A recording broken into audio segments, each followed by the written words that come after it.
In the Shadow of the Moon, 2019. The story opens in the war-torn streets of Philadelphia. The entire city lies in absolute ruin.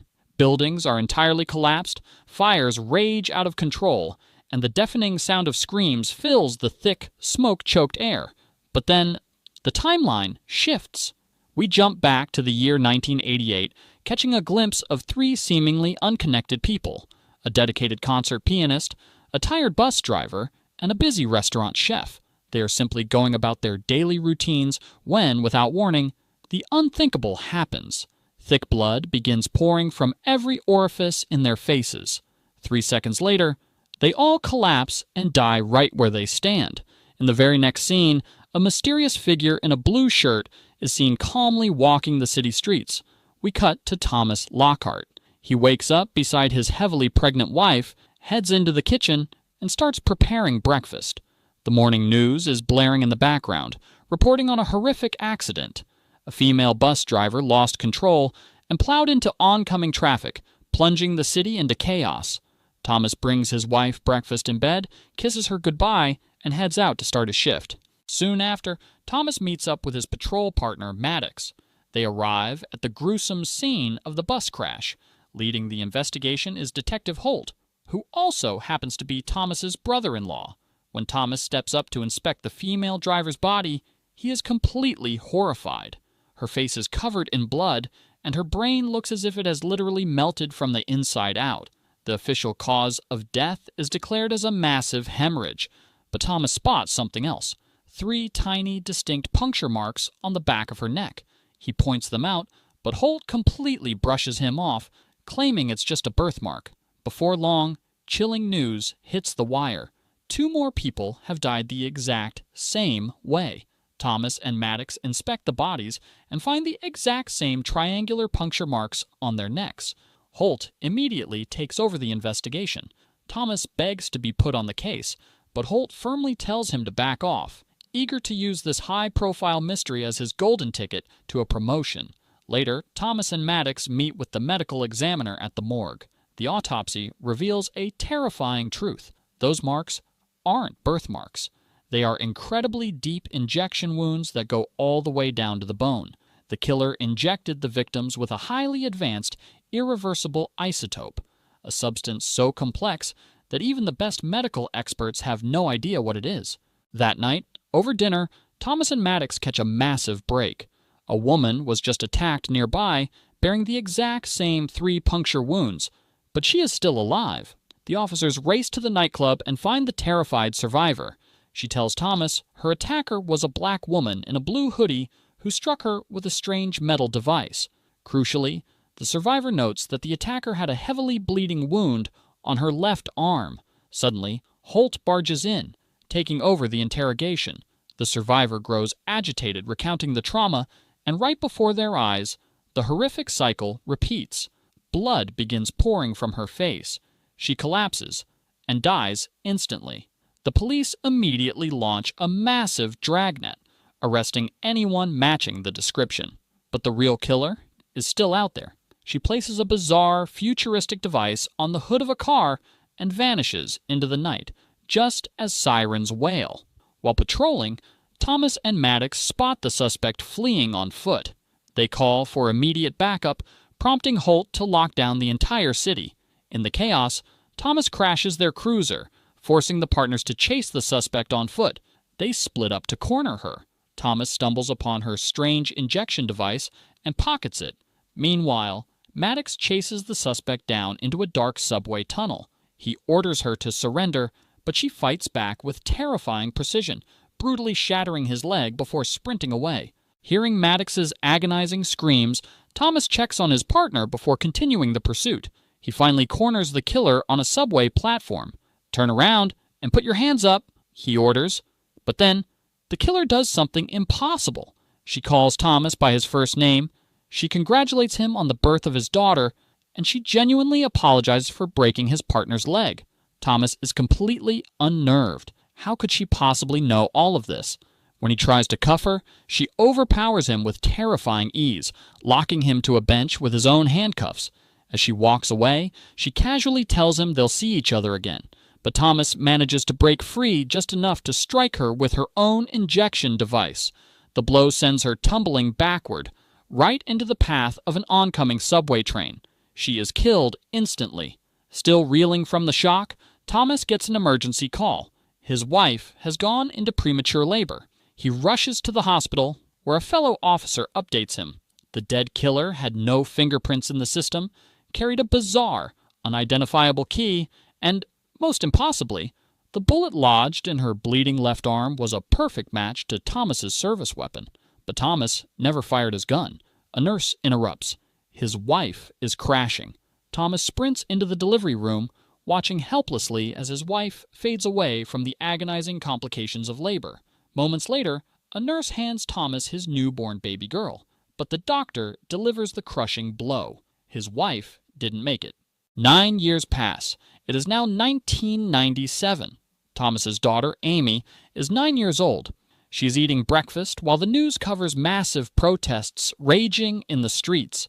The public is demanding justice for the subway killer from 1988, believing the police murdered an unarmed woman in a racially motivated cover-up.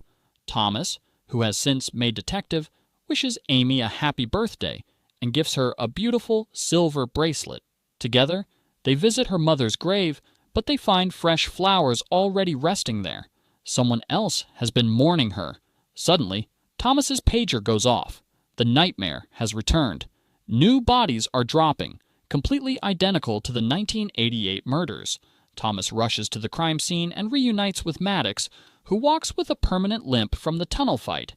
They enter a university lecture hall to find a professor dead at his desk, his face covered in blood, with 3 distinct puncture marks on his neck. Back at the precinct, Holt, now a high-ranking commander, reviews the security footage. The entire room goes dead silent. The killer on the tape is the exact same woman who was crushed by a train 9 years ago. She hasn't aged a day, and she's wearing the exact same clothes. Everyone assumes it has to be a twisted copycat. Thomas digs into the 1988 evidence box and pulls out the mysterious key. While the body count rises and public panic explodes, Thomas notices a chilling detail on the new security footage. The killer has a fresh gunshot wound on her left arm, the exact same injury from 9 years ago. It's a detail they never released to the public. A copycat couldn't possibly know that. Then, the lab drops a bombshell. They finally identified the mysterious key. It belongs to a specific model of airplane, an airplane that was manufactured only 1 year ago. The detectives are paralyzed by the impossibility. How did a dead woman in 1988 carry a key made in 1996? Realizing there is only one private airfield within 100 miles, they head straight for it. On the way, they are intercepted by an eccentric physicist named Dr. Naveen Rao. He claims the killer's appearances perfectly align with the cycle of the blood moon, a lunar event that happened the night of the 1988 murders and is happening again tonight. The detectives dismiss him as a lunatic and keep driving.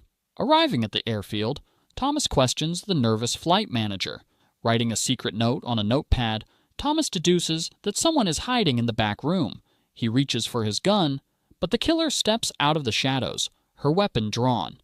"It's so good to see you again." She smiles. She forces the manager to tie Thomas to a chair, but Thomas cleverly dials Maddox's number on his radio, allowing his partner to hear everything. When the killer demands the plane keys, the manager reaches for a hidden gun. She drops him instantly. Suddenly, police sirens wail in the distance. Panicked, she grabs Thomas as a human shield. Maddox kicks the door open, but the killer doesn't hesitate. She strikes Maddox hard in the back of the head. When she looks down and realizes who she just hit, genuine regret washes over her face. Thomas screams in absolute agony as his best friend dies right in front of him. Taking Thomas at gunpoint, she forces him onto the waiting plane. Holt arrives with a SWAT team, but seeing his brother-in-law held hostage, he orders them to hold their fire. As the plane takes off, the woman pleads with Thomas to stop hunting her. She explains that her mission is vital to the survival of humanity, that she will continue jumping back every 9 years, and that he cannot kill her. Thomas stares her dead in the eye and promises he will hunt her to the ends of the earth. Realizing he won't stop, She shoves him out of the open door, sending him plummeting into the ocean below. Thomas miraculously survives and washes ashore. The plane has crashed on the beach, but the woman is gone. When Holt arrives the next morning, Thomas looks at him and speaks the impossible truth. The killer is traveling backward through time. Holt looks at him like he's completely lost his mind. Another 9 years vanish. It is now 2006. Thomas is a broken, obsessed old man. He is illegally digging up the grave of a man named Harold Novak.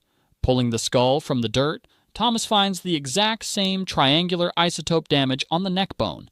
Back in his chaotic car, surrounded by conspiracy clippings, a newspaper headline reveals that Dr. Naveen Rao has mysteriously disappeared. Thomas tracks down Novak's widow. She is bewildered, as her husband died 18 years ago. Thomas bluffs his way inside and discovers that Novak wasn't just a normal citizen. He was the radical founder of Real America, a violent white supremacist militia intending to spark a race war. Thomas pays the widow for Novak's mailing list. Running the names, Thomas makes a chilling discovery. Every single person the time-traveling killer has murdered is on this extremist hit list. Today is Amy's 18th birthday, but Thomas is no longer a detective, and he is no longer a father. Consumed by the case, he lost custody of his daughter, who now lives with Holt. Desperate, Thomas corners Holt and shows him the manifesto.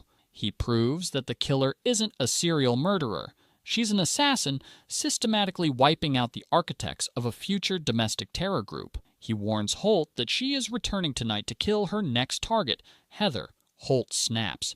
He tells Thomas to face reality, that his obsession destroyed his family, and that he needs to get help.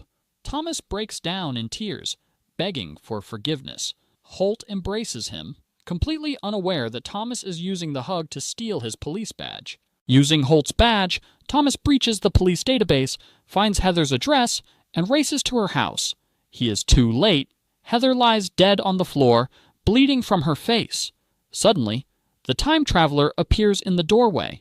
Thomas raises his gun and fires, striking her directly in her left arm. She steals a motorcycle and speeds into the night. Thomas hijacks a car and chases her deep into an underground drainage system. She runs inside a massive, futuristic time machine that begins flooding with glowing water. As the machine powers up, Thomas presses his hand against the glass and swears he will find her again. She vanishes into thin air. Exiting the tunnel, Thomas is immediately surrounded by heavily armed police.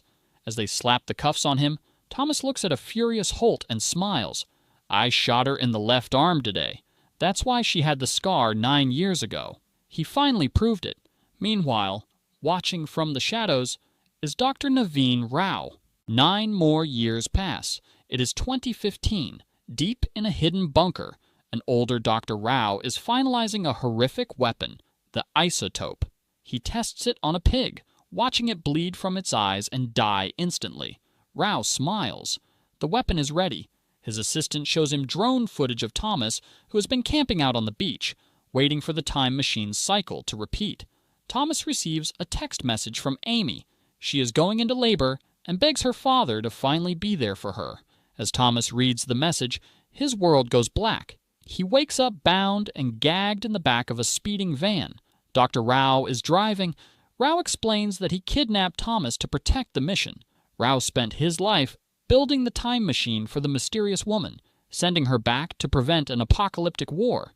He plans to keep Thomas locked up for 3 days, so he doesn't interfere. Unfazed, Thomas quietly slips his bindings, lunges forward, and chokes Rao. The van flips violently, pinning Rao under the crushed metal. Thomas crawls out of the wreckage and heads straight for the beach. The time machine materializes. The woman steps out onto the sand. She looks up and freezes. Thomas is standing there, his gun aimed directly at her heart. But the woman, whose name is Raya, doesn't raise her weapon. She looks at Thomas with profound sadness and tells him the ultimate truth. She knows he won't pull the trigger because he is the one who sends her on this mission in the future. To prove it, she holds up her wrist. Thomas's blood runs cold. She is wearing the exact same silver bracelet he gave his daughter Amy. Raya is his granddaughter, and she is being born in the hospital right at this very second. Thomas drops his gun, falling to his knees. The crushing weight of 1988 hits him. He realizes that he is the one who pushes his own granddaughter in front of the train, killing her. Weeping uncontrollably, he begs Raya to go back and stop him, to change the timeline so she doesn't die, but Raya shakes her head. Time travel is a one-way street. You can't go backward to a time you already exist in. Her mission began today on this beach, and she knows it ends with her brutal death in 1988. Before walking away into the past, she begs Thomas to go to the hospital, to finally be the father and grandfather they need him to be. She turns and walks away, leaving Thomas sobbing in the sand. We jump forward to the distant future. The world is in ashes. We learn that Harold Novak's extremist group successfully detonated a massive bomb in 2024, plunging the country into a horrific, blood-soaked civil war that killed millions. In the ruins of the Rao Institute, an elderly Thomas, sitting in a wheelchair, hands the isotope weapon to a young Raya. She steps into the time machine, sacrificing her own life to systematically erase the terrorists from history. As Raya's mission succeeds, the timeline rewrites itself. The opening scene of the destroyed city fades away. The buildings stand tall. The fires never burn. The war never happens. We return to 2015. Thomas walks into the hospital delivery room, clutching a bouquet of flowers. He looks down at his daughter Amy, who is holding her newborn baby. Thomas gently takes little Raya in his arms and holds her tight against his chest, knowing that the tiny girl in his arms is the savior of